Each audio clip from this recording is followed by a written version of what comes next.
오늘 새벽에 주신 말씀 마태복음 13장 53절에서 58절까지 말씀 우리 같이 보겠습니다.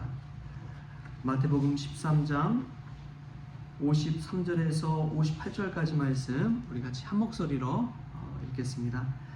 예수께서 이 모든 비유를 마치신 후에 그곳을 떠나서 고향으로 돌아가사 그들의 회당에서 가르치시니 그들이 놀라 이르되 이 사람의 이 지혜와 이런 능력이 어디서 났느냐? 이는 그 목수의 아들이 아니냐? 그 어머니는 마리아, 그 형제들은 야고보, 요셉, 시몬, 유다라 하지 않느냐? 그 누이들은 다 우리와 함께 있지 아니하냐? 그런즉 이 사람의 이 모든 것이 어디서 났느냐 하고 예수를 배척한지라. 예수께서 그들에게 말씀하시되 선지자가 자기 고향과 자기 집 외에서는 존경을 받지 않음이 없느니라 하시고 그들이 믿지 않음으로 말미암아 거기서 많은 능력을 행하지 아니하시니라. 아멘. 할렐루야. 말씀에서 귀한 은혜가 저와 여러분에게 있기를 소망합니다. 예수님께서 천국 비유를 마치시고 그리고 가신 곳이 바로 그가 자란 고향 나사렛이었습니다. 거기에는 아직도 어머니 마리아와 동생들이 살고 있었습니다. 작은 동네였기에 예수님의 그 얼굴만 봐도 누군지를 다 알 수 있는 그런 곳이었죠. 예수님 입장에서는 어찌 보면은 금이 환영한 그러한 모양새였습니다. 왜냐하면 예수님 곁에 우선 기본적으로 12명의 제자들이 따라다녔잖아요. 예수님 뒤에 쫙 도열해서 12명이 따라오고 그 뒤에 예수님을 또 따르는 무리들이 함께 있었습니다. 성경에 보면은 무리들뿐만 아니라 예수님을 공개하던 여인들도 있었다고 이야기하죠. 그것을 보면 예수님 곁에는 적어도 수십 명의 사람들이 따라왔을 것입니다. 그렇게 금이 환영하는 예수님의 모습, 그 모습 속에서 예수님 스스로 얼마나 또 뿌듯했을까요? 그럼에도 불구하고 그 고향에 오신 예수님을 바라보는 눈길은 그렇게 좋지만은 않았던 것 같습니다. 회당에서 예수님께서 귀한 말씀을 가르치시는데 그 말씀이 얼마나 놀라운지 얼마나 지혜로운지 감탄하면서도 그들이 하는 이야기는 그가 목수의 아들이 아니냐, 그의 어머니가 마리아가 아니냐, 그런 이야기를 하는 거예요. 그러면서 예수님을 배척하는 이야기가 오늘 본문 말씀이 되겠습니다. 여러분, 고향에 가면은 누구나 그런 일들을 겪을 때가 있습니다. 저도 동네에 살다 보니까 저희가 이제 고향에서 돌아다니다가 보면은 이제 어르신들이 저한테 하는 말이 있어요. 너 저기 그 삼육이 아들 아니냐? 그래요.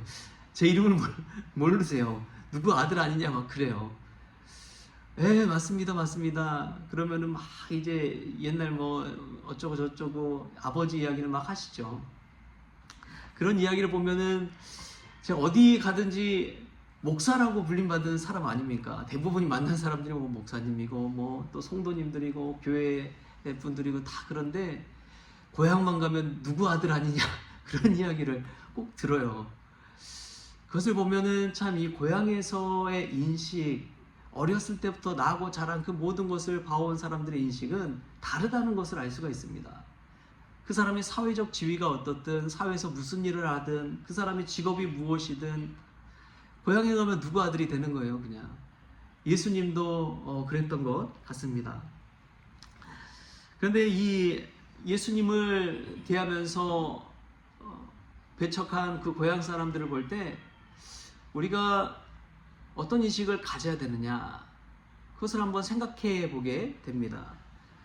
엘라 피츠제럴드라는 미국의 재즈의 여왕이라고 불린 가수가 있었어요. 그분이 이런 말씀을 했습니다. 한번 들어보십시오. 중요한 것은 당신이 어디서 왔느냐가 아니라 어디로 가고 있느냐다. 중요한 것은 당신이 어디서 왔느냐가 아니라 어디로 가고 있느냐다. 편목 가정에서 자라났던 분이 미국의 재즈 영웅으로 불리는 자리까지 올라가서 한 이야기입니다. 여러분, 우리 크리스천도 마찬가지라고 믿습니다. 정말 중요한 것은 우리가 어디 출신이느냐, 이전에 과거에 어떤 삶을 살았느냐, 이것보다도 앞으로의 미래를 향해 어떤 비전을 가지고 어떤 꿈을 가지고 나아가느냐가 더 중요한 것인 줄 믿습니다. 우리는 누구나 과거의 흔적들을 다 가지고 있지만 그 흔적들이 결정적인 것은 아닙니다. 더 중요한 것은 앞으로 하루하루 우리가 주어진 삶을 어떻게 사느냐가 더 중요한 것인 줄 믿습니다. 그렇기 때문에 오늘 하루를 통해 아름다운 미래, 분명한 비전을 향해 나아가는 저와 여러분 될 수 있길 바랍니다. 그런 면에서 감리교회 창시자 존 웨슬리가 했던 말은 우리의 마음과 비전을 다시 생각하게 만듭니다. 그가 했던 말이 세계는 나의 교구다 라는 말이잖아요. 감리교를 창시했을 때만 해도 아주 작은 그냥 교파 중에 하나였죠. 누가 하나 알지 못하는 그런 교파였지만 세계는 나의 교구다 라고 했을 때 그 말대로 그냥 지금은 되어버렸습니다.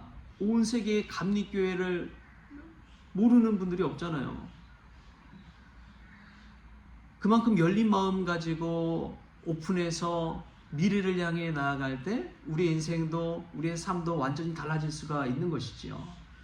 지금이 아무리 가난하고 어렵고 힘들다고 할지라도 여러분 미래를 바라보며 나가십시오. 미래를 꿈꾸십시오. 과거에 연연하지 마십시오. 우리에게 주어진 미래를 바라보면서 오늘을 기쁨 가운데 살아가는 저와 여러분 될 수 있기를 바랍니다.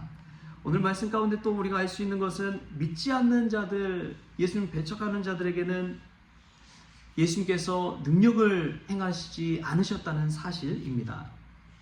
그동안 천국 비유와 많은 병자들을 고치신 예수님을 한번 생각해 보십시오.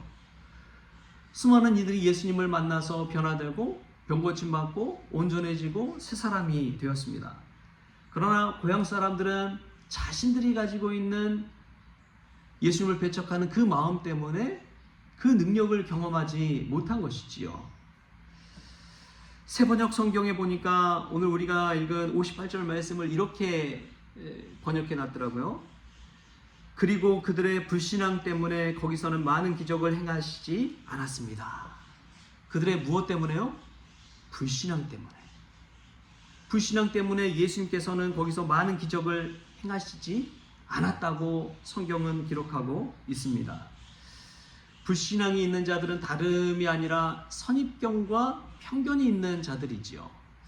예수님을 예수님으로 바라보지 못하고 예수님을 예수님으로 믿지 못하고 이전에 목수의 아들로서 어렸을 적에 개구쟁이와 같은 소년의 모습만을 기억하면서 예수님을 바라보니까 예수님을 그리스도로 인정하지 못하는 것입니다. 예수님을 놀라운 선생님으로 랍비로 조차도 그렇게 바라보지 못하는 거예요. 예수님은 못 배우고 지혜롭지 못하다는 그 선입견과 편견이 예수님을 보는 눈을 제한해 버린 것이죠. 그런 이들은 하나같이 예수님의 능력을 경험하지 못했습니다. 예수님의 은혜를 하나도 받지 못했습니다. 그런 배척하는 이들이 또 있었죠. 서기관과 바리새인들입니다. 예수님을 따라다니면서 예수님의 말씀을 듣기는 했지만 그 가르침에 놀라기는 했지만 예수님 주신 은혜를 경험하지 못했습니다. 변화를 체험하지 못했어요. 오히려 예수님은 시골 출신, 갈릴리 출신이라고 비난하고 조롱했지요.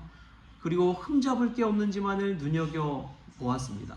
그런 이들은 하나님의 능력을 체험하지 못하고 그 기적을 경험하지 못한 것이지요. 예수님은 그런 이들에게 기적을 행하지 않으셨습니다.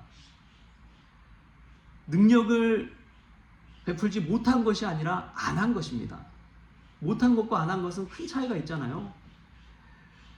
행할 능력이 있음에도 안 베푸신 그 예수님의 모습을 우리가 바라볼 수가 있는 것이죠.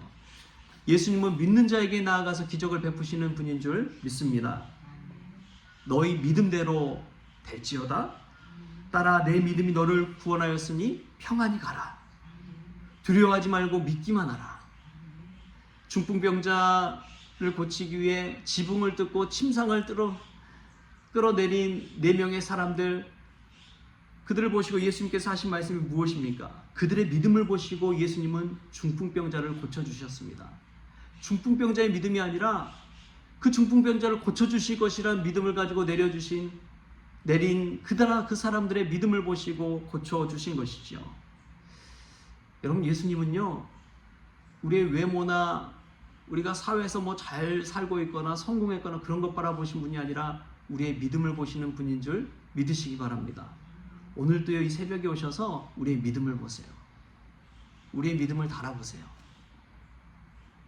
정말 믿고 예수님을 따르고 있는지, 정말 믿고 예수님 앞에 주여 주여 간구하고 있는지. 오늘 예수님은 우리 중심을 보고 계십니다. 그리고 믿는 자에게 능력을 베풀어 주십니다. 오늘 이 새벽에도 믿음으로 주님 앞에 나아가서 우리 주가 주시는 은혜와 능력을 체험할 수 있는 저와 여러분 될 수 있길 바랍니다.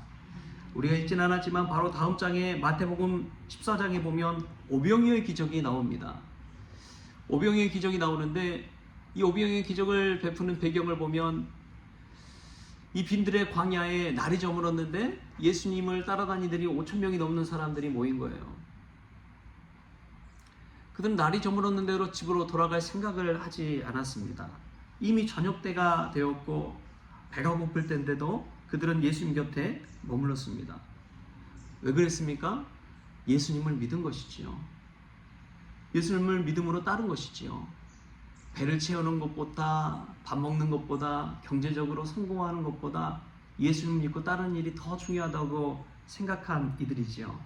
그런 이들에게 예수님은 오병이어의 기적을 베풀어 주셨습니다. 예수님을 믿음으로 따르십시오. 오병이어의 기적을 체험하게 될 줄 믿습니다. 예수님을 온전히 믿으십시오. 완전히 이전과는 다른 새로운 인생을 살게 될 것입니다. 오늘 말씀 가운데 그러한 은혜를 체험하시고 믿음으로 오늘도 나아가는 저와 여러분 될 수 있기를 주신 예수님의 이름으로 축원합니다. 기도하겠습니다. 좋으신 하나님 감사합니다. 정말 중요한 것은 우리가 어디서부터 왔느냐가 아니라 어디로 가느냐인 줄 믿습니다. 천국을 향한 여정 가운데 예수님을 믿음으로 따르게 하여 주시고 믿음으로 예수님이 주시는 은혜와 능력도 체험할 수 있도록 주님 도와주시옵소서. 고향에서 예수님을 배척하고 선입견과 편견을 가지고 예수님을 바라봤던 이들은 하나도 그 능력과 은혜를 경험하지 못한 것을 보게 됩니다. 오 주님, 우리의 믿음 없음을 불쌍히 여겨주시고 이 시간 믿음의 눈을 열어주셔서 주님을 온전히 따르고 섬기게 하여 주옵소서. 그리하여 주가 주시는 은혜와 축복과 능력도 체험할 수 있도록 복의 복을 더하여 주옵소서. 감사하며 예수님의 이름으로 기도하옵나이다. 아멘. 우리 주님이 가르쳐주신 기도로 오늘 새벽 기도를 마치겠습니다. 하늘에 계신 우리 아버지여, 이름이 거룩히 여김을 받으시오며 나라가 임하시오며 뜻이 하늘에서 이루어진 것 같이 땅에서도 이루어지이다. 오늘 우리에게 일용할 양식을 주시옵고 우리가 우리에게 죄진 자를 사하여 준 것 같이 우리 죄를 사하여 주시옵고 우리를 시험에 들게 하지 마시옵고 다만 악에서 구하시옵소서. 나라와 권세와 영광이 아버지께 영원히 있사옵나이다. 아멘.